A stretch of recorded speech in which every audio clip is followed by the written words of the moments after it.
దేవుని స్తుతించడం మరి ఆరాధించడం పార్ట్ 6. సో కీర్తన గ్రంథము 68వ అధ్యాయము 3వ వచనము. సో నీతిమంతులు సంతోషించుదురు గాక, సన్నిధి ఉల్లసించుదురు గాక, వారు మహాదానందము పొందుదురు గాక. సో దేవుణ్ణి అయితే ఎవరైతే పొగుడతారో, ఎవరైతే వర్ణిస్తారో వాళ్ళు నిజంగా బై డిఫాల్ట్గా నీతిమంతులు అవుతారు. సో దేవుని గూర్చి పాడుడి, ఆయన నామమును బట్టి స్తోత్రగానము చేయుడి. సో దేవుడి గురించి ఏమంటున్నాడు? పాడమంటున్నాడు. ఆయన నామమును గూర్చి స్తోత్రగానము చేయుడు అని అంటున్నాడు. సో ఆయన నామాన్ని బట్టి నువ్వు పాడాలి, ఆయన గురించి పాడాలి, పొగడాలి, వర్ణించాలి. వాహనం ఎక్కి అరణ్యములలో ప్రయాణము చేయు దేవుని కొరకు ఒక రాజ్య మార్గము చేయుడి. యెహోవాను ఆయన నామమును బట్టి ఆయన సన్నిధిని ప్రహర్షించుడి. అందుకే చాలామంది వర్షిప్కి లేటుగా వెళ్తారు. సో ఆయన సన్నిధికి వెళ్ళినప్పుడు నువ్వు ఆయనను వర్షిప్ చేయాల్సిందే, ఆయనను ప్రేమించాల్సిందే, ఆయనను పొగడాల్సిందే, ఆయనను వర్ణించాల్సిందే. So that is the one of the part of our life. So that should be happen in daily life. మన డే టు డే యాక్టివిటీస్లో వర్షిప్ అండ్ ప్రేజ్ కూడా ఇంపార్టెంట్. అదొకటి ఇంక్లూడ్ చేసుకోండి. బ్రేక్ఫాస్ట్, లంచ్, డిన్నర్ ఎలాగనో, మన బైబిల్ చదువుకోవడం, వాక్యం వినడం ఎలాగో, ప్రార్థన చేసుకోవడం ఎలాగో, మెడిటేషన్ చేయడం ఎలాగో, వర్షిప్ చేయడం, ప్రేజ్ చేయడం కూడా పార్ట్ ఆఫ్ అవర్ లైఫ్ కావాలి. సో తన పరిశుద్ధాలయం అందుండు దేవుడు తండ్రి లేని వారికి తండ్రియు, విధవరాండ్రకు న్యాయకర్త అయి ఉన్నాడు. సో మన దేవుడు పరిశుద్ధ దేవుడు. ఆయన ఎక్కడుంటాడు? పరిశుద్ధాలయము, పరలోకము. నువ్వు భూలోకం నుంచి ఆయనను ప్రేజ్ చేస్తే పరలోకం దాకా వెళ్తుంది. ఆయన ఎవరట? న్యాయకర్త అయినై ఉన్నాడు. ఆయన న్యాయానికి ప్రతిరూపము, ప్రేమకు ప్రతిరూపము, న్యాయానికి ప్రతిరూపము ఆయనే. ఆయన లోపల ఎలాంటి దుర్నీతి లేదు, ఎలాంటి దురాశ లేదు, ఎలాంటి పక్షపాతము లేదు. ఆయన కనికరం గల దేవుడు, న్యాయం తీర్చే దేవుడు. సో అందుకన్నా నువ్వు స్తోత్రించాలి. సో ఆయన నీతిమంతుడు, న్యాయ నిర్ణేత, కరుణామయుడు, కృపామయుడు, ప్రేమామయుడు, వాక్యస్వరూపి, సర్వాన్ని సృష్టించిన సర్వ సృష్టికర్త ఆయనే. దీర్ఘశాంతం గల దేవుడు, దయాదాక్షిణ్య పూర్ణుడు ఆయనే. సో ఇన్ని బిరుదులతో నువ్వు ఆయనను పొగడాలి, ఇన్ని బిరుదులతో నువ్వు ఆయనను వర్ణించాలి. ఆయన న్యాయం తీర్చడంలో నెంబర్ 1. దేవుడు ఏకాంగులను సంసారులుగా చేయవాడు. ఆయన బడిన వారిని విడిపించు వారిని వర్ధిల్ల చేయవాడు. చూసారా? బంధకాల్లో ఉన్న వాళ్ళను, బాధలో ఉన్న వాళ్ళను ఓదార్చువాడు. కష్టాలు ఉన్న వాళ్ళను కడతీర్చువాడు. కన్నీళ్లు తూడ్చే దేవుడు, కష్టాలు తీర్చే దేవుడు, ఆదుకునే దేవుడు, సహాయం చేసే దేవుడు. అందుకన్నా నువ్వు వర్షిప్ చేయాలి, అందుకన్నా నువ్వు ఆయనను వర్ణించాలి. వర్ధిల్ల చేయువాడు, విశ్వాసఘాతకులు నిర్జల దేశమందు నివసించుదురు. ప్రభు స్తుతునందును గాక, అనుదినము ఆయన మా భారము భరించుచున్నాడు. చూసారా? అందుకన్నా నువ్వు స్తుతించాలి. నువ్వు దేవుని ఎందుకు స్తుతించాలి? ప్రభువుని ఎందుకు స్తుతించాలి? ఆయన నీ భారాన్ని అనుదినము మోస్తున్నాడట, అనుదినము భరించుచున్నాడట. దేవుడు మాకు రక్షణకర్త అయి ఉన్నాడు. సో అనుదినము ఆయన మన భారాన్ని భరించుచున్నాడు. సో మనల్ని పెంచుతున్నాడు, పోషిస్తున్నాడు. మనకు ఏ సమయంలో ఏ కావాలో, ఎప్పుడు ఏ ఆశీర్వాదం రావాలో, ఎప్పుడు ఏ బలము కావాలో, ఎప్పుడు ఏ నార్మల్ రిపోర్ట్ రావాలో, ఎప్పుడు మనకు ఏ ఏ గొప్ప ఐశ్వర్యం కావాలో, ఎప్పుడు గొప్పతనం రావాలో, ఎప్పుడు మనకు ఏ ఆశీర్వాదం రావాలో అవన్నీ కూడా చూసుకుంటున్నాడు. అందుకు ఆయనను స్తుతించాలి. అనుదినము ఆయనే మన భారాన్ని మోస్తున్నాడు. అందుకన్నా నువ్వు దేవుణ్ణి స్తుతించాలి. దేవుడే మనకు రక్షణకర్త అయి ఉన్నాడు. ఆయన మనల్ని రక్షిస్తున్నాడు, కాపాడుతున్నాడు. అందుకు నువ్వు స్తుతించాలి. చూడండి, మనుషులు ఒక పని చేస్తే మనం థ్యాంక్స్ చెప్తాము, వాళ్ళను పొగుడుతాము. కష్టంలో ఉన్నప్పుడు మీరు మాకు ఈ పని చేశారు థ్యాంక్స్ అని. కానీ దేవుడు క్షణక్షణం మనల్ని కాపాడుకుంటున్నాడు, క్షణక్షణము మనల్ని ఆదుకుంటున్నాడు, సహాయం చేస్తున్నాడు. సో అలాంటి దేవుణ్ణి ఇంకా మనము ఇంకెంతగా వర్ణించాలి, ఇంకెంతగా పొగడాలి. దేవుడు మా పక్షమున పూర్ణ రక్షణ కలగజేయు దేవుడై ఉన్నాడు. సో దేవుడు అంటే ఎవరు? మన పక్షాన ఉండి పూర్ణ రక్షణ, కంప్లీట్ ప్రొటెక్షన్. మనల్ని, మన కుటుంబాలను ఏం చేస్తున్నాడు? కంప్లీట్గా ప్రొటెక్ట్ చేస్తున్నాడు. సో అలాంటి దేవుణ్ణి నువ్వేం చేయాలి? ఆరాధించాలి. అలాంటి దేవుణ్ణి స్తుతించాలి, అలాంటి దేవుణ్ణి పొగడాలి, అలాంటి దేవుణ్ణి నువ్వు వర్ణించాలి. ఎందుకు? నువ్వు అలా చేయడం వల్ల నీ యొక్క గ్రాటిట్యూడ్ తెలియజేస్తున్నావు, నీ కృతజ్ఞత దేవుడికి తెలియజేస్తున్నావు. అయ్యా, నా జీవితంలో ఎన్ని అద్భుతాలు చేసావు, నేను నీకు థ్యాంక్స్ చెప్తున్నానయ్యా, నిన్ను స్తుతిస్తున్నానయ్యా, నీకు మహిమ వచ్చును గాక అని పొగడాలి. సో దేవుడే మా పక్షమున పూర్ణ రక్షణ కలగజేయు దేవుడై ఉన్నాడు. మరణము తప్పించుట ప్రభువైన యెహోవా వశము. చూసారా? మనం ఇప్పటివరకు సజీవులుగా ఉన్నాం. ఎన్నో రకాలుగా మనకు ఇరుకులు వచ్చాయి, ఇబ్బందులు వచ్చాయి, అనారోగ్య సమస్యలు వచ్చాయి. కానీ దేవుడు వాటన్నిటి నుంచి తప్పించుకుంటూ తీసుకొస్తున్నాడు, మరణాన్ని తప్పించుకుంటూ తీసుకొస్తున్నాడు. సో మరణం ఆయన కంట్రోల్లో ఉంది, ఆయన వశము కూడా కాదు, ఆయన వశంలోనే ఉంది మరణం కూడా. సో మనందరికి కూడా ఆయన రక్షణ కలగజేసే దేవుడు, మరణం తప్పించుడు అంటే మనకు దీర్ఘాయువు ఇచ్చే దేవుడు.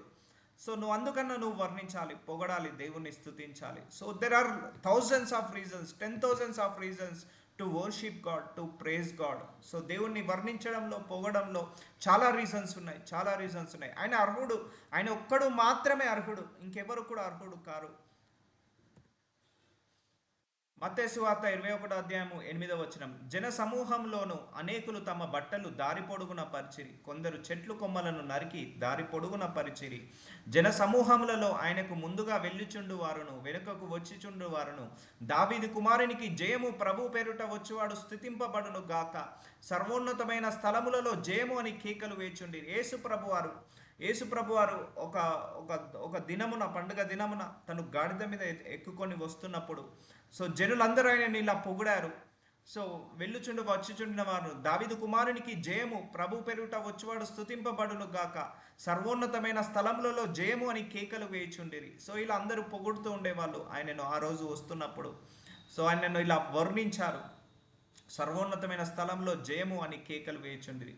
సో దావీదు కుమారునికి జయము, ప్రభు పేరుట వచ్చువాడు స్తుతింపబడును గాక. ఈ పాయింట్స్ కూడా రాసుకోండి. దావీదు కుమారునికి జయము, ప్రభువు పేరుట వచ్చువాడు స్తుతింపబడును గాక, సర్వోన్నతుని స్థలములలో జయము అని కేకలు వేచుండేరి. ఈ 3 వర్డ్స్ కూడా రాయండి. సో దావీదు కుమారునికి జయము ఒక వర్డ్, ప్రభు పేరుట వచ్చువాడు స్తుతింపబడును గాక రెండో వర్డ్, సర్వోన్నతమైన స్థలములలో జయము అని కేకలు వేచుండ్రి. ఈ 3 వర్డ్స్ రాసి మీ యొక్క ప్రేయర్లో కూడా ఇది పలుకుతూ ఉండండి, స్తుతించుతూ ఉండండి. 1 దినవృత్తాంతములు 16:34 యెహోవా దయాళుడు, ఆయన కృప నిరంతరముండును. Everlasting love, everlasting grace. There is no expiry date for his grace, there is no full stop, there is no comma for his grace. ఆయన కృప నిరంతరం ఉంటుందట, ఆయన స్తుతించుడి. సో యెహోవా దయాళుడు, దయాదాక్షిణ్యుడు. సో ఇవన్నీ వర్డ్స్ మాట్లాడాలి. అయ్యా దయగల దేవ, కనికరం గల దేవ, కృపగల దేవ, నీ కృప నిరంతరం ఉండును గాక. నిన్ను స్తుతిస్తున్నానయ్యా, నిన్ను స్తోత్రిస్తున్నాను తండ్రి. You should use this words. యెహోవా దయాళుడు, ఆయన కృప నిరంతరం ఉండును, ఎవర్ గ్రీన్ ఉంటుంది. ఆయన స్తుతించుడు. ఫిలిప్పీలకు రాసిన 2:6 ఆయన దేవుని స్వరూపము కలిగిన వాడై ఉండి. సో ఆయన దేవుడు. సో ఇక్కడ ఇంకొక రీజన్, నువ్వెందుకు యేసయ్యను వర్షిప్ చేయాలి, నువ్వెందుకు ఆయనను పొగడాలి, నువ్వెందుకు ఆయనను వర్ణించాలి, నువ్వెందుకు ఆయనను గణపరచాలి, నువ్వెందుకు ఆయనను స్తుతించాలి. ఇంకొక రీజన్ చూద్దాము. ఆయన దేవుని స్వరూపము కలిగిన వాడై ఉండి దేవునితో సమానంగా ఉండుట విడిచిపెట్టకూడని భాగ్యమని ఎంచుకొనలేదు కానీ. చూసారా, ఆయన దేవుడు తండ్రి పక్కన ఒక కుర్చీ వేసుకొని కూర్చున్నాడు, యేసు ప్రభువారు దేవుని స్వరూపము కలిగిన వాడే ఉండి దేవునితో సమానంగా ఉండుట విడిచిపెట్టకూడని భాగ్యమని ఎంచుకోలేదు కానీ. అంటే దేవుడితో సమానంగా కూర్చోవడం నాకు భాగ్యము కాదు, అది నాకు అదృష్టం కాదని ఆయన అనుకోలేదు. యేసు ప్రభువారు మనుషుల పోలికగా పుట్టి దాసుని స్వరూపంని ధరించుకొని, సో ఒక దేవుడే మనిషి పోలికగా పుట్టాడు. దాసుని స్వరూపము అంటే అందరికంటే తక్కువ స్థాయిలాగా, ఒక సర్వెంట్ లాగా ఆయన మారిపోయాడు. దాసుని స్వరూపము ధరించుకొని తన్ను తానే రిక్తునిగా చేసుకొనేను, తనకు తానే తగ్గించుకున్నాడు మన కోసం. ఆయన దేవుడు తండ్రి పక్కన ఇంకొక కుర్చీలో కూర్చునే సింహాసనము, ఆ తండ్రి పక్కన కుర్చీలో కూర్చోవడం కంటే భాగ్యము ఈ భూలోకానికి వచ్చి వీళ్ళందరినీ రక్షించడమే భాగ్యం అనుకొని ఆయన వచ్చాడు. సో మనుషుల పోలికగా పుట్టి దాసుని స్వరూపము ధరించుకొని తన్ను తానే రిక్తునుగా చేసుకొనెను. మరియు ఆయన ఆకారమందు మనుషునిగా కనబడి మరణము పొందునంతగా, అనగా శిలువ మరణము పొందునంతగా విధేయత చూపిన వాడై తన్ను తాను తగ్గించుకొనెను. సో ఆయన ఏ తప్పు చేయలేదు, ఏ పొరపాటు చేయలేదు. ఆయన లోపల ఏ దుర్నీతి లేదు, ఏ దుర్బుద్ధి లేదు, ఏ దురాశ లేదు, ఏ పాపము లేదు, ఏ చెడు లేదు, ఏ కీడు లేదు. శిల్వ మరణం శిల్వ మరణం ఎవరికి ఇస్తారు తెలుసా? మర్డర్స్ చేసే వాళ్ళను, క్రిమినల్స్కి ఇస్తారు. ఘోర పాపాలను, ఘోర దోషాలు, ఇక క్షమించరాని తప్పులను, క్షమించరాని పాపాలను చేసే వాళ్ళకు శిల్వ మరణం వేస్తారు, శిల్వ మరణము. అలాంటిది ఇక్కడ ఏమైంది అంటే ఆయన తగ్గించుకున్నాడట మన కోసము. అందుకన్నా నువ్వు ఆయనను ఆరాధించాలి. చూద్దాము. ఆయన దేవుని స్వరూపమై ఉన్నాడు, దేవునితో సమానంగా ఉండడం నాకు భాగ్యము కాదని అది విడిచిపెట్టుకున్నాడు. ఆ స్టేటస్ని, దేవుడు అనే వర్డ్ అనే స్టేటస్ని విడిచిపెట్టుకొని ఆయన మనిషిని పోలికగా పుట్టాడు. దాసుని స్వరూపము, సర్వెంట్ స్వరూపంగా ధరించుకున్నాడు. తనను తాను రిక్తునిగా అంటే తగ్గించుకున్నాడు. రిజెక్ట్ చేసుకున్నాడు. ఆకారమందు మనుషుడిగా కనపడి మరణం పొందినంతగా, మన కోసం మరణం పొందినంతగా, ఆయన శిలువ మరణం పొందినంతగా ఆ విధేయత చూపిన వాడే తన్ను తాను తగ్గించుకోనేను. సో ఇందుకన్నా నువ్వు ప్రేస్ చేయాలి. ఇవన్నీ ఎవరి కోసం చేశాడు? Because of you and because of me. నీ కోసం, నా కోసమే ఆయన చేశాడు ఇంత గొప్ప త్యాగము. సో అందుకోసమన్నా నువ్వు ఆయన త్యాగాన్ని గుర్తు చేయాలి. అయ్యా ప్రభువా, నా కోసమే ముళ్ళ కిరీటాన్ని ధరించావు, థ్యాంక్ యూ జీసస్. నా కోసమే నువ్వు శిలువను ఎత్తుకున్నావు, థ్యాంక్ యూ జీసస్. నా కోసమే కొరడా దెబ్బలు తిన్నావు, థ్యాంక్ యూ జీసస్. నా కోసమే శిలువలో మరణించి మీ యొక్క రక్తాన్ని కార్చావు, మీ యొక్క రక్తాన్ని కార్చి మమ్మల్ని కాపాడుకున్నావు, థ్యాంక్ యూ జీసస్. సో ఇక్కడ నువ్వేం చేస్తున్నావు? ఆయన మరణాన్ని గుర్తు చేసి, ఆయన మరణాన్ని నువ్వు గుర్తు చేసుకొని నువ్వు గ్రాటిట్యూడ్ తెలియజేస్తున్నావు, ఆయనకు థ్యాంక్స్ గివింగ్ ఇస్తున్నావు, తన్ను తాను తగ్గించుకోనేను. అందుచేతనే పరలోకమందున్న వారిలో కానీ, ఫిలిప్పీలకు రాసిన 2వ అధ్యాయం 9వ వచనం, అందుచేతను పరలోకమందున్న వారిలో కానీ, భూమి మీద ఉన్న వారిలో కానీ, భూమి కింద ఉన్న వారిలో కానీ ప్రతి వాని మోకాలను యేసునామంగా వంగునట్లు. చూసారా, పరలోకంలో కొన్ని లక్షల కోట్ల దేవదూతలు ఉన్నాయి, పరలోకంలో కొన్ని లక్షల కోట్ల దేవదూతలు ఉన్నాయి, భూలోకంలో కొన్ని కోట్ల జీవరాశులు ఉన్నాయి, కొన్ని కోట్ల జలరాశులు ఉన్నాయి, కొన్ని కోట్ల మానవ జాతి ఉన్నది. సో ఇవన్నీ కూడా యేసు నామంలో, యేసు ప్రభువారి ముందు ప్రతి మోకాలు యేసు నామంలో వంగాల్సిందే, ఆయనను స్తుతించాల్సిందే. ప్రతి వాని నాలికయు తండ్రి అయిన దేవుని మహిమార్థమైన యేసుక్రీస్తు ప్రభువును ఒప్పుకొనున్నట్లు దేవుడు ఆయనను అధికముగా హెచ్చించి ప్రతి నామమును పైనామమునకు ఆయనకు అనుగ్రహించను. ఈ భూలోకంలో, పరలోకంలో అన్నిటికంటే most high and name in the world, that is the Jesus Christ. యేసునామము, ఆ నామాన్ని మనం ఉచ్చరించడానికి కూడా అర్హులము కాదు. అంత పెద్ద powerful name, most powerful name in the world యేసయ్య నామము. తండ్రి ఆ నామానికి ఏం చేశాడంటే శక్తినిచ్చేశాడు, ఆ నామానికి మహిమనిచ్చేశాడు, ఆ నామానికి బలాన్ని ఇచ్చేశాడు, ఆ నామానికి స్వస్థతనిచ్చేశాడు, ఆ నామానికి ధనాన్ని ఇచ్చేశాడు, ఆ నామానికి అన్ని ఇచ్చాడు, సకల ఐశ్వర్యాలు ఇచ్చాడు. అందుకే ఆ నామం పేరు మీద ప్రార్థించగానే దయ్యాలు వెళ్ళిపోతున్నాయి, ఆ నామం పేరు మీద ప్రార్థించగానే రోగులు స్వస్థత పడుతున్నారు, ఆ నామం పేరు మీద ప్రార్థించగానే మృతుల నుండి లేస్తున్నారు, ఆ నామం పేరు మీద ప్రార్థించగానే రక్షించబడుతున్నారు. సో ఆ పేరు, ఆయన పేరు ధరించుకొని మనం బ్రతుకుతున్నాము, ఆయన పేరు మాట్లాడుకొని మనం బ్రతుకుతున్నాము, ఆయన పేరు ఉపయోగించి మనము బ్రతుకుతున్నాము. అందుకే ప్రతి వాణి నాలిక తండ్రి అయిన దేవుని మహిమార్థమైన యేసుక్రీస్తు ప్రభు అని ఒప్పుకొనున్నట్లు దేవుడు ఆయనను అధికముగా హెచ్చించి, దేవుడు ఏం చేశాడట? యేసయ్య నామాన్ని అధికంగా హెచ్చించాడు, ప్రతి నామము పై నామమును ఆయనకు అనుగ్రహించను. ఇప్పుడు నువ్వు ఆయన నామాన్ని స్తుతిస్తున్నావు, ఆయనను స్తుతిస్తున్నావు. సో నువ్వు ఎవరిని స్తుతిస్తున్నావు? మోస్ట్ పవర్ఫుల్ గాడ్ని, పవర్ఫుల్ నేమ్ని నువ్వు స్తుతిస్తున్నావు. సో అప్పుడు నువ్వు కూడా మోస్ట్ పవర్ఫుల్ పర్సన్ లాగా మారిపోతావు. ఆయన అత్యధికమైన శక్తిమంతుడు. సో నువ్వు ప్రార్థిస్తున్నప్పుడు, నువ్వు ఆ నామంని ఉచ్చరిస్తున్నప్పుడు నీలో కూడా శక్తి వస్తుంది, ఆ నామాన్ని పలుకుతున్నప్పుడు నీలో కూడా బలం వస్తుంటుంది. సో 1 తిమోతికి రాసిన 1వ అధ్యాయం 16వ వచనం, ఆయనను నిత్య జీవము నిమిత్తము, సో మనకేమిచ్చాడు? నిత్య జీవాన్ని ఇచ్చాడు, ఎటర్నల్ లైఫ్. పరలోకంలో మనకంటూ ఒక స్థానాన్ని ఇచ్చాడు, నరకానికి వెళ్ళాల్సిన మన ఆత్మను పరలోకానికి ఇచ్చి ఇక మనకు మరణం అనే ముళ్ళు లేకుండా విరిచి వేసేశాడు. అందుకన్నా నువ్వు ఆయనను పొగడాలి, అందుకన్నా నువ్వు ఆయనను స్తుతించాలి. ఆయనను నిత్య జీవము నిమిత్తము తనను విశ్వసించబోవు వారికి, అంటే మనందరము కూడా నేను మాదిరిగా ఉండలాగున యేసుక్రీస్తు తన పూర్ణమైన దీర్ఘశాంతమును ఆ ప్రధాన పాపినైన నాయందు కనపరచినట్లు నేను కనపరచబడి తిని. సో ఆయన దీర్ఘశాంతము, పూర్ణమైన దీర్ఘశాంతంతో ఆయన కూర్చొని ఉన్నాడు. సో మనకి ఇక్కడ ఏమి ఇచ్చాడు? ఈ వాక్యం ద్వారా నిత్య జీవాన్ని మనకి ఇచ్చేశాడు, ఆయన నమ్ముకున్న వాళ్ళందరికీ కూడా. సో ఆయనకు నిత్య జీవితాన్ని, అయ్యా నరకానికి వెళ్ళాల్సిన నా ఆత్మను పరలోకానికి మళ్లించినందుకు స్తోత్రము ప్రభువా. సో ఇదొక పాయింట్ మీరు స్తుతించడానికి. 17వ వచనం, సకల యుగములలో రాజయుండి, సో భూలోకంలో అయినా పరలోకంలో అయినా ఏకైక రాజు, యుగ యుగముల వరకు రాజు యేసు ప్రభువారు, అక్షయుడను అదృశ్యుడనగు అద్వితీయ దేవునికి ఘనతయు మహాయమో యుగ యుగములు కలుగునుగాక. సో సకల యుగంలో రాజు, ఇదొక వర్డ్. అక్షయుడును అదృశ్యుడును అద్వితీయ దేవునికి అంటే ఒక్కగానొక్క దేవుడికి, మనకి ఏకైక దేవుడికి ఘనత మహిమ యుగ యుగములు కలుగునుగాక, ఆమెన్. సో ఆయనకు మహిమ ఘనత ప్రభావము యుగ యుగముల వరకు ఆయనకే మాత్రమే కలగాలి, ఆయనకే మాత్రమే దక్కాలి. అందుకే you should praise God only, you should not praise anybody in the world. నువ్వు దేవుని మాత్రమే ఆరాధించు, దేవుని మాత్రమే స్తుతించు, దేవుని మాత్రమే పొగుడు, దేవుని మాత్రమే వర్ణించు. యుగ యుగముల వరకు ఆయనకే మహిమ కావాలని కోరుకో, ఆయనకే మహిమ కలుగును గాక యుగ యుగముల వరకు. దేవునికే ఘనత మహిమ ప్రభావము ఆయనకే యుగ యుగములు కలుగును గాక అని కోరుకో. 1 కొరింథీయులకు రాసిన 10వ అధ్యాయం 30వ వచనము, నేను కృతజ్ఞతతో పుచ్చుకొనిన ఎడల నేను దేని నిమిత్తము కృతజ్ఞతాస్తుతులు చెల్లించుచున్నాను, దాని నిమిత్తము నేను దూషింపబడనేలా.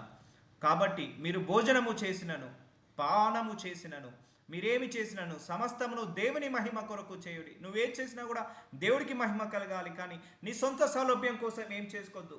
చారిటీ చేసిన దేవుడి ఘనత కోసమే చేయాలి. ఒకరికి బుక్కెడు మంచినీళ్ళు ఇచ్చినా కూడా దేవుడి మహిమ కోసమే చేయాలి. సో వాక్యం బోధించిన, వాక్యం విన్న, ప్రార్థించిన, సాక్ష్యం చెప్పిన అన్నీ కూడా దేవుడి మహిమ కోసమే చేయాలి. నువ్వు భోజనము చేసినను పానము చేసినను మీరేమి చేసినను సమస్తమును దేవుని మహిమ కొరకు చేయుడి. మీ దేహము దేవుని వలన మీకు అనుగ్రహింపబడి మీలోనున్న పరిశుద్ధాత్మకు ఆలయమై ఉన్నది మీరు ఎరుగరా. మీరు మీ సొత్తు కారు, విలువ పెట్టి పెరిగిన వారు గనుక మీ దేహముతో దేవుణ్ణి మహిమపరచుడి.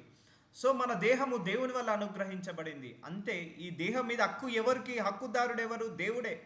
ఈ దేహం మీద హక్కుదారుడు దేవుడే. అందుకే ఈ దేహము నీకు ఇచ్చాడు కదా, ఆయనను ఆరాధించి స్తుతించి ప్రార్థించి ఆయనను వర్ణించి పొగడడానికి నీకు ఈ దేహాన్ని ఇచ్చాడు. అంతేగాని తిట్టడానికి కాదు, అంతడానికి బూతులు మాట్లాడడానికి కాదు, అంతేకాని లేనిపోని లోక వార్తలు మాట్లాడడంలో నువ్వు ఎక్స్పర్ట్ అయ్యి టైం వేస్ట్ చేయడానికి కాదు. సో దేవుడు ఇచ్చిన సమయాన్ని మనం సద్వినియోగం చేసుకోవాలి. సో నువ్వు ఏ చేసినా దేవుడి మహిమ కోసం చేయి. సో నీ దేహము దేవుని వల్ల అనుగ్రహింపబడింది. మన లోపల ఎవరున్నారు? పరిశుద్ధాత్మ దేవుడు ఉన్నాడు. మనము దేవుడికి ఏమై ఉన్నాము? ఆలయమై ఉన్నాము. సో మనము మన సొత్తు కాదు, ఈ దేహం మన సొంతం కాదు, దేవుడి సొంతము. అందుకే ఈ దేహాన్ని పాడు చేయొద్దు. ఆ లిక్కర్ అనే వ్యసనంతో, ఆ డ్రగ్స్ అనే వ్యసనంతో, వ్యభిచారణం అనే వ్యసనంతో, ఆ మందు బాటిల్స్ అనే వ్యసనంతో, ఆ సిగరెట్ స్మోకింగ్ అనే వ్యసనంతో మన శరీరాన్ని పాడు చేసుకోకూడదు. ఇది దేవుడి ఆలయం మన శరీరము. అందుకే నీ శరీరము ఆరాధించే శరీరంలాగా, స్తుతించే శరీరంలాగా, దేవుణ్ణి పొగిడే శరీరంలాగా, దేవుణ్ణి వర్ణించే శరీరంలాగా, వాక్యం చదువుకునే శరీరంలాగా, వాక్యం వినే శరీరంలాగా, ప్రార్థించే శరీరంలాగా, స్తుతించే శరీరంలాగా మార్చుకో. లోకవార్తలకు దృష్టి పెట్టకు, లోకవార్తలకు చెవి పెట్టకు. లోకంలో ఉన్న సమస్యలు నీ సమస్యలు కావు, అవి దేవుడు చూసుకుంటాడు. నువ్వు చేయాల్సిందల్లా దేవుడికి ప్రేస్ చేయడమే, దేవుడిని ఆరాధించడమే. నీ వల్ల దేవుడికి మహిమ కలగాలి, నీ వల్ల దేవుడికి ఘనత కలగాలి. విలువ పెట్టి కొట్టబడినవారు ఆయన రక్తాన్ని ఇచ్చి మనల్ని కొనుక్కున్నాడు. So never waste your time for ungodly things కోసం టైం వేస్ట్ చేయకండి. గనుక మీ దేహంతో దేవుణ్ణి మహిమపరచుడి. నీ దేహంతో ఏమంటున్నాడు? దేవుణ్ణి మహిమపరచుడు అంటున్నాడు. అందుకే నువ్వు ఆరాధించినప్పుడు దేవుడికి మహిమ పెరుగుతుంది, నువ్వు స్తుతించినప్పుడు దేవుడికి మహిమ పెరుగుతుంది. But it's a free of cost, ఇవేమి ఖర్చు కాదు. నువ్వు దేవుడికి సాక్ష్యం చెప్పుతున్నప్పుడు దేవుడికి మహిమ పెరుగుతుంది. కీర్తన గ్రంథము 115వ అధ్యాయము 1వ వచనం, మాకు కాదు యెహోవా, మాకు కాదు నీ కృపా సత్యములను బట్టి నీ నామమునకే మహిమ కలుగును గాక. మనం ఎప్పుడు కూడా ప్రేస్ తీసుకోవద్దండి. నాకు ఎవరన్నా ఇది మీరు ప్రేర్ చేశారు కాబట్టి నేను ఇమ్మీడియట్గా I will transfer that glory to God only అంటాను. ఎందుకంటే we're not worthy to take his praises. మనకు దేవుడు జ్ఞానం ఇచ్చాడు కాబట్టి మనకు ఎంతో కొంత తెలివి ఉంది, దేవుడు ఇచ్చాడు కాబట్టి వెళ్తున్నాడు. ఆయన పని చేస్తున్నాడు, మనం ప్రార్థన చేస్తున్నాం, కానీ పని చేసి పెట్టేది ఆయనే, పరిశుద్ధాత్మ దేవుడు. ఆయన పని చేస్తున్నాడు కాబట్టి సాక్ష్యాలు వస్తున్నాయి. సో మాకు కాదు. సో మనల్ని మనం పొగుడుకోకూడదు, మనల్ని మనం హెచ్చించుకోకూడదు. యెహోవా మాకు కాదు నీ కృపా సత్యములను బట్టి నీ నామమునకే మహిమ కలుగును కాక. చూసారా, ఆయన నామానికే మహిమ కలగాలి కృపా సత్యములను బట్టి. సో మాకు కాదు, గుర్తుపెట్టుకోండి. మనం ఎప్పుడు కూడా praises, we're not worthy to take praises, we're worthy to praise giving praises to God. వారి దేవుడేడి అని అన్యజనులు ఎందుకు చెప్పుకొందరు? మా దేవుడు ఆకాశమందు ఉన్నాడు, తనకిచ్చి వచ్చినట్లుగా సమస్తమును ఆయన చేయుచున్నాడు. మేమైతే ఇది మొదలుకొని నిత్యము యెహోవాను స్తుతించడము. సో ఆయన ఆకాశాన్ని సృష్టించాడు, భూమిని సృష్టించాడు, గాలి ఆయన కంట్రోల్ ఉంది. అనుక్షణం మనకు గాలిని పంపిస్తున్నాడు, మనకు భూమిని ఇచ్చాడు, ఆకాశాన్ని ఇచ్చాడు, వర్షాలను ఇస్తున్నాడు, ఎండలను ఇస్తున్నాడు. సో మొదలుకొని నిత్యము యెహోవాను, నిత్యము నిత్యము. సో నిత్యము అనే వర్డ్ అండర్లైన్ చేసుకోవాలి. కంటిన్యూస్గా యెహోవాను స్తుతించేద్దాము, యెహోవాను మాత్రమే స్తుతించుడి. కీర్తుల గ్రంథము 34:1 నేను ఎల్లప్పుడూ యెహోవాను సన్నుతించెదను, నిత్యము ఆయన కీర్తి నా నోట నుండును. సో ఆయన గొప్పవాడు, ఆయన మంచివాడు, ఆయన గణవంతుడు, ఆయన ఐశ్వర్యవంతుడు, ఆయన పరిశుద్ధుడు, ఆయన పవిత్రుడు, ఆయన సమాధానకర్త, సాక్ష్యానికి ప్రతిరూపము, మొర వినే దేవుడు, ఆలకించే దేవుడు, ప్రార్థనలకు జవాబులు ఇచ్చే దేవుడు, సమాధానం పరిచే దేవుడు, సమాధానకర్త, పరిశుద్ధాత్మనిచ్చిన దేవుడు, యేసయ్యనిచ్చిన దేవుడు. సో ఇన్ని కీర్తులు, ఇన్ని గొప్ప పదాలు ఉన్నాయి ఆయనను పొగడడానికి. చెప్తున్నా కదా, 10,000 రీజన్స్ ఉన్నాయి మనం ఆయనను పొగడడానికి, ఆయనను వర్ణించడానికి. నేను ఎల్లప్పుడూ యెహోవాను సన్నుతించెదను, నిత్యము ఆయన కీర్తి నా నోట నుండును. సో నీ నోట ఏది ఉంది? కీర్తి. ఆయన పేరుని పలకాలి, ఆయన మాటలు మాట్లాడాలి, ఆయన గురించే మాట్లాడాలి, ఆయన గురించే వర్ణించాలి. యెహోవాను బట్టి నేను అతిశయించుచున్నాను. సో దేవుడు ఉన్నాడని మనం సంతోషపడాలి. దీనులు దానిని విని సంతోషించెదరు. చాలామంది డబ్బు ఉన్నదని అతిశయపడతారు, పదవి ఉన్నదని, గర్వం ఉన్నదని అతిశయపడతారు, డబ్బులు ఉన్నాయని అతిశయపడతారు. మనకి దేవుడు ఉన్నాడని అతిశయపడండి. సో దీనులు వారిని చూసి సంతోషించెదరు. నాతో కూడి యెహోవాను గణపరచుడి. సో కూడి, ఎవరైనా ఒకరు లేక ఇద్దరు కూడి ప్రార్థించినప్పుడు ఆడ దేవుణ్ణి గణపరచాలి. ఎప్పుడైనా కూడా ఇద్దరు విశ్వాసులు కనపడ్డారు అంటే ఒకటే గుర్తుపెట్టుకోండి, ఆ లోక వార్తలు మాట్లాడద్దు. ఒక ఇద్దరు ముగ్గురు విశ్వాసులు గ్యాదర్ అయ్యారంటే దేవుడి మాటలే మాట్లాడాలి, దేవుడి గురించే చెప్పాలి. నా జీవితంలో దేవుడు ఈ అద్భుతం చేశాడు, మీ జీవితంలో ఈ అద్భుతం చేశాడు, నా జీవితంలో దేవుడు ఈ కార్యం చేశాడు, మీ జీవితంలో దేవుడు ఈ కార్యం చేశాడు, మా జీవితంలో ఇలా దేవుడు ఈ కార్యం చేశాడు, ఇలా అద్భుతం చేశాడు, మీ జీవితంలో ఇంకెలాంటి కార్యాలు చేశాడు, ఎలాంటి అద్భుతం. దేవుడికి మహిమ కలుగును గాక. ఒక ఇద్దరు ముగ్గురు విశ్వాసులు కూడుకున్నారంటే దేవుడి మాటలే ఉండాలి, దేవుడి పలుకులే ఉండాలి. నాతో కూడి యెహోవాను గణపరచుడి.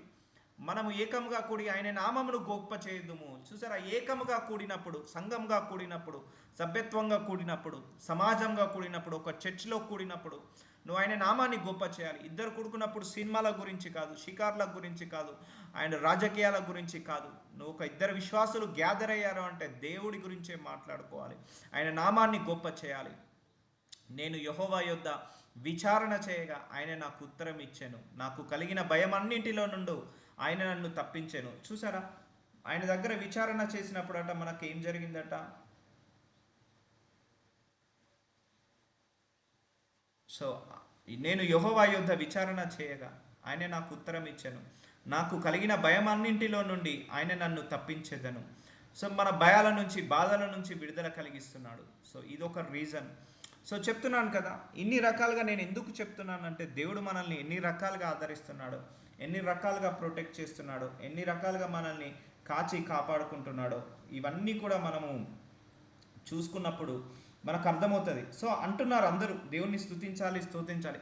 రీజన్స్ ఏంటి? సో రీజన్స్, దానివల్ల వచ్చే లాభాలు ఏంటి, దానివల్ల వచ్చే రీజన్స్, ఎందుకు స్తుతించాలి, ఎందుకు స్తోత్రించాలి, వాటి యొక్క ముఖ్య ఉద్దేశం ఏంటిది, ఎలా పొగడాలి, ఎలా స్తుతించాలి, ఇవన్నీ కూడా మనం కవర్ చేయడం జరుగుతుంది హోలీ స్పిరిట్ గాడ్ ప్రేరేపణతో.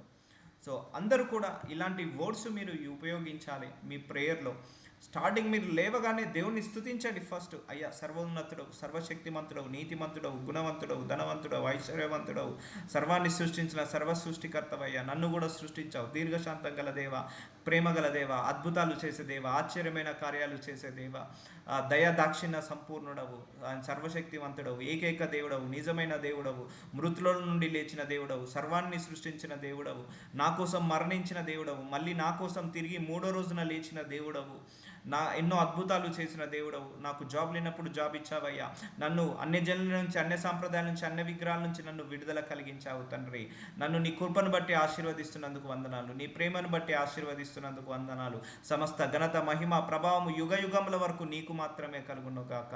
అయ్యా నిత్య స్తోత్రులకు అర్హుడవు నాయన, నిత్య స్తోత్రులకు గనుడవు నాయన, నీ ఒక్కడివే సజీవుడవైన దేవుడవు, ఏకైక దేవుడవు తండ్రి.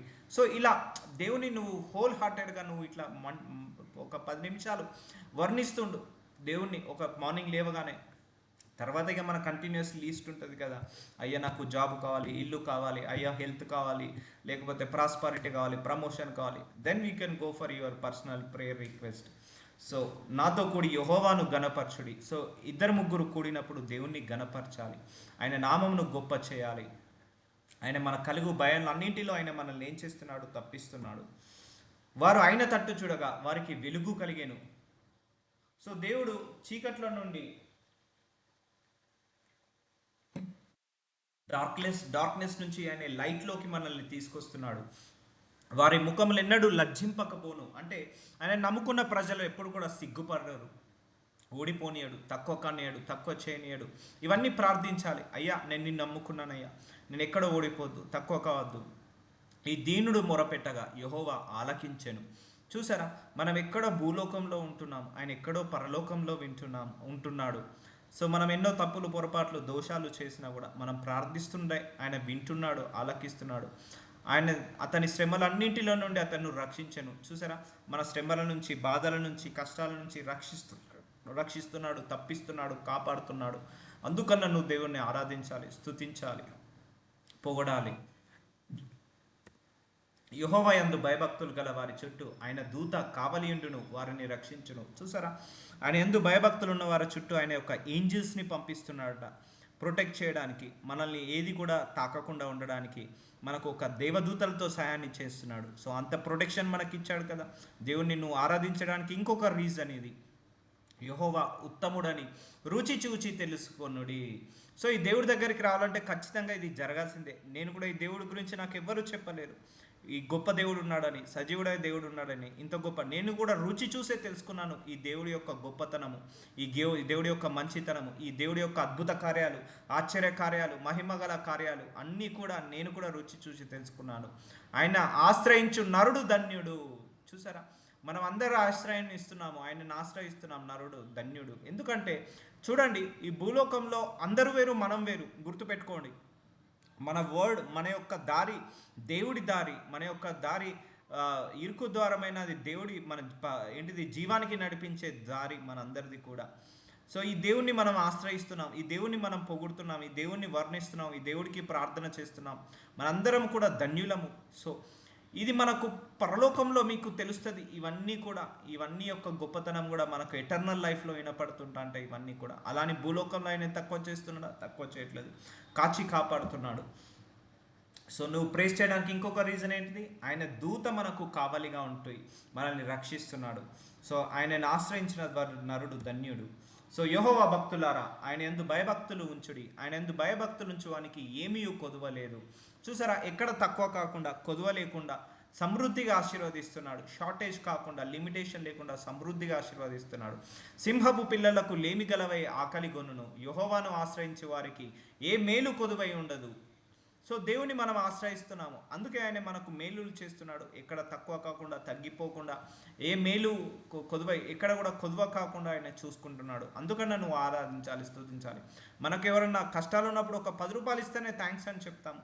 కానీ దేవుడు ఇలాంటి కష్టకాలంలో మనల్ని ఎన్నో రకాలుగా ఆదుకుంటున్నాడు, ఎన్నో రకాలుగా సహాయం చేస్తున్నాడు, ఎన్నో రకాలుగా మనల్ని బాధల నుంచి, బంధకాల నుంచి విడుదల కలిగిస్తున్నాడు. మన ప్రార్థనలను వింటున్నాడు, మనం చేసే తప్పులు, పొరపాట్లను సహిస్తున్నాడు, మనల్ని క్షమిస్తున్నాడు, మనల్ని మన్నిస్తున్నాడు, మనల్ని హెచ్చిస్తున్నాడు, అర్థం చేసుకుంటున్నాడు, ఓర్చుకుంటున్నాడు, ఓదారుస్తున్నాడు, కన్నీళ్లు తుడుస్తున్నాడు, కష్టాల నుంచి బయటికి లాగుతున్నాడు, అపవాది దగ్గరికి రాకుండా కాపాడుకుంటున్నాడు. ఎన్నో రకాలుగా మనల్ని తప్పిపోకుండా, కుడి పక్క కానీ ఎడమ పక్క కానీ తప్పిపోకుండా ఎటర్నల్ లైఫ్కి నడిపిస్తున్నాడు, పరలోక రాజ్యం వైపు నడిపిస్తున్నాడు. సో ఇన్ని రీజన్స్ ఉన్నాయి నువ్వు దేవుణ్ణి పొగడడానికి. ఆయన ఏం కొదువ కాకుండా చూసుకుంటున్నాడు. పిల్లలారా, మీరు వచ్చి నా మాట వినుడి, యెహోవా యందు భయభక్తులు మీకు నేర్పెదను. బ్రతుకు గోరవాడు ఎవడైనా ఉన్నాడా? మేలు నొందుచు అనేక దినములు బ్రతుకు గోరవాడు ఎవడైనా ఉన్నాడా? చెడ్డ మాటలు పలకకుండా, నీ నాలికను, కపటమైన మాటలు పలకకుండా నీ పెదవులను కాచుకొనుము. ఇది చెడ్డ మాటలు పలకకుండా, నీ నాలికను, కపటమైన మాటలు పలకకుండా నీ పెదవులను కాచుకొనుము. ఎందుకు?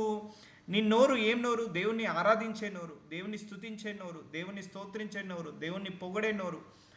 అవి ఆ నోటితో నువ్వు ఆ లోక వార్తలు, ఈ లోక వార్తలు, వాళ్ళ గురించి చెడుగా మాట్లాడడం, వీళ్ళ గురించి గాసిప్ చేయడం, వాళ్ళ గురించి మర్మరింగ్ చేయడం, వీళ్ళ గురించి నెగిటివ్గా మాట్లాడడం, వాళ్ళ గురించి నెగిటివ్గా మాట్లాడడం. Just control your tongue, because your tongue is very valuable to God. Because of your tongue, because of your mouth, God is getting glory from your mouth. నీ నోటి నుండి దేవుడు మహిమ పొందుకుంటున్నాడు.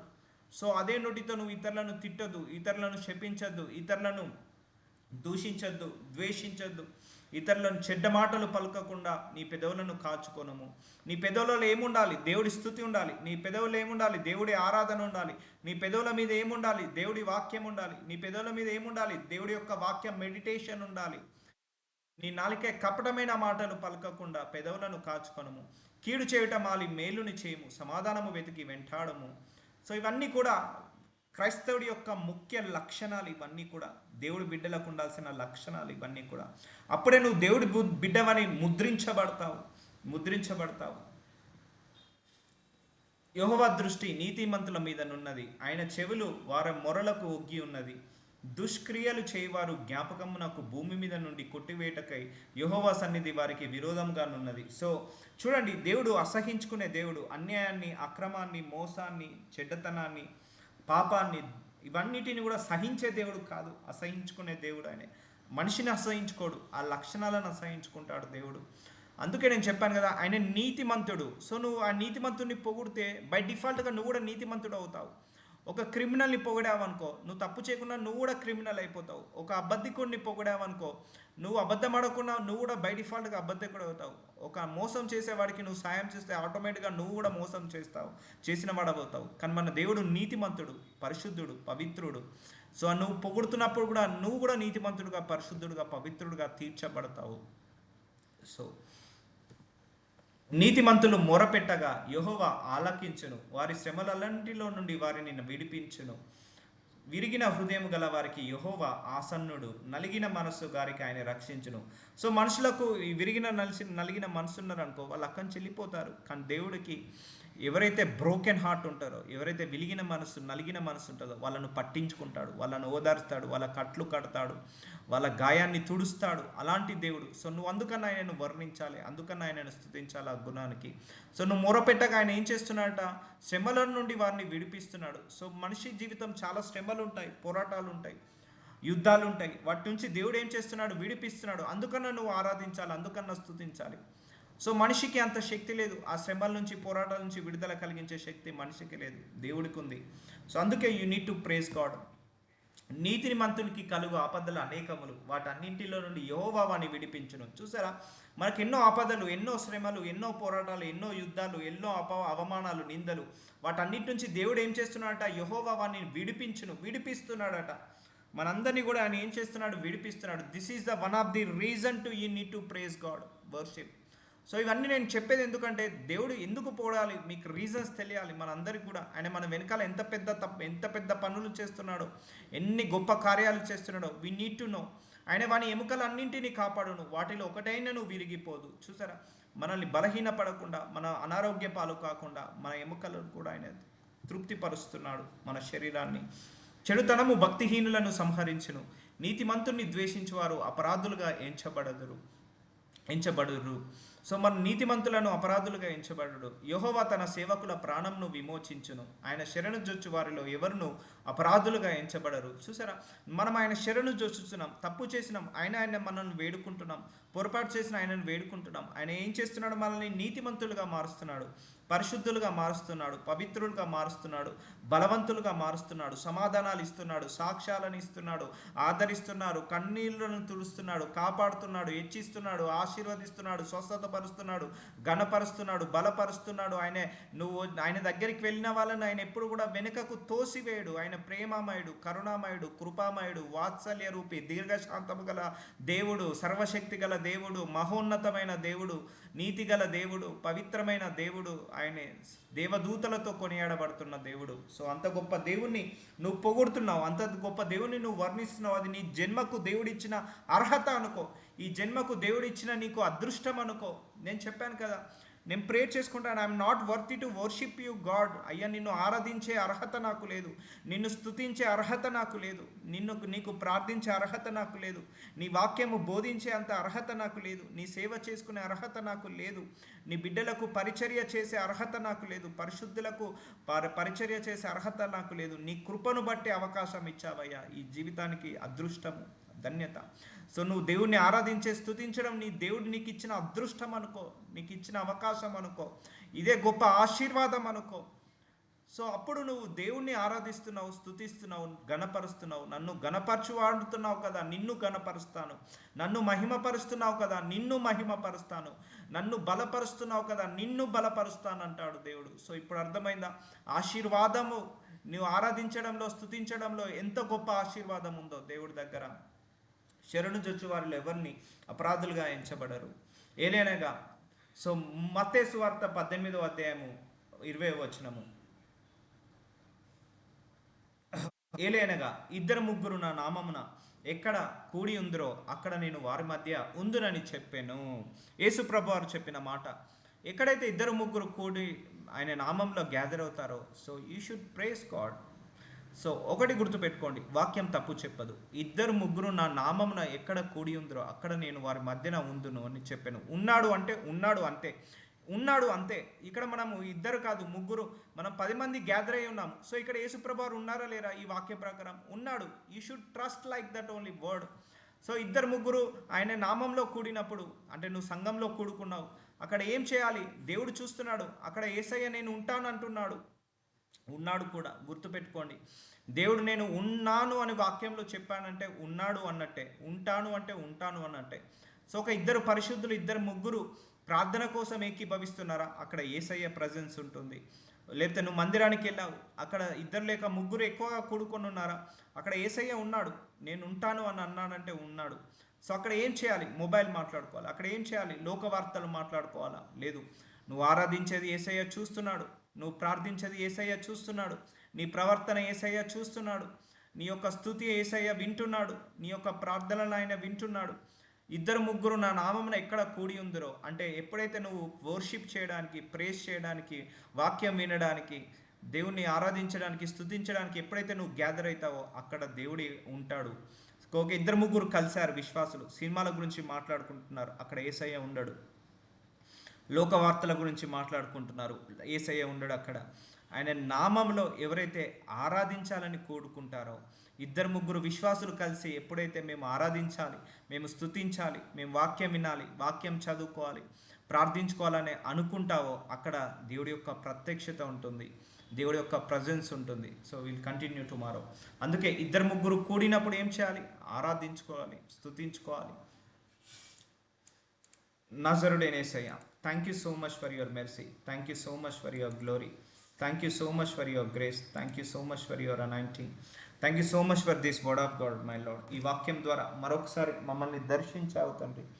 అయ్యా యేసయ్య, ఇంకా గొప్ప వాక్యాలను మాకు బయలుపరిచావు. మీ కృపను బట్టి, మీ కనికరాన్ని బట్టి, మీ వాత్సల్యాన్ని బట్టి మమ్మల్ని ఆశీర్వదిస్తున్నందుకు మీకే కృతజ్ఞతాస్థుతులను చెల్లిస్తున్నాను. విత్తిన ఈ వాక్యము అందరి హృదయాలలో మొలకెత్తును గాక అని ప్రవచిస్తున్నాను, ప్రార్థిస్తున్నాను తండ్రి. Amen, amen.